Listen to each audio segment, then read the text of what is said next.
বধূ মাঝি ওই যে বাধা আছে রাজগঞ্জের ঘাটে। এই ভাই, তুই এইসব কি করছিস?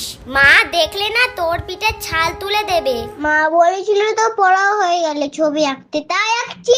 তা তুই খাতায় আঁক, দেয়ালে আঁকছিস কেন? খাতায় তো অল্প জায়গা, এখানে কত জায়গা।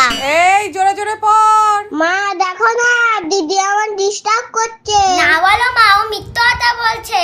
এই যা, কারেন্ট চলে গেল। ও মা, কারেন্ট চলে গেছে, হ্যারিকেনটা তাড়াতাড়ি দিয়ে যাও। ওরে বাবা, বিশাল ঝড় উঠেছে তো। এই দিদি, হামু পড়ছে, শিগগিরই চল করে নিয়ে আসি, না হলে সব লোকেরা নিয়ে যাবে। কিন্তু মা যদি বকে? তত মা জানতেই পারবে না।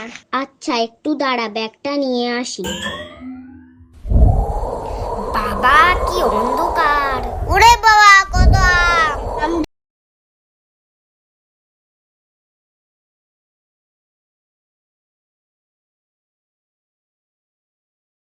আমার 15টা হয়েছে।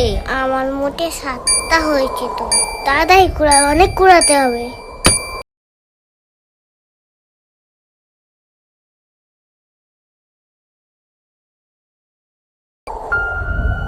অনেক দিন কাউকে ভয় দেখাইনি, আজকে পেয়েছি। এমন ভয় দেখাবো না।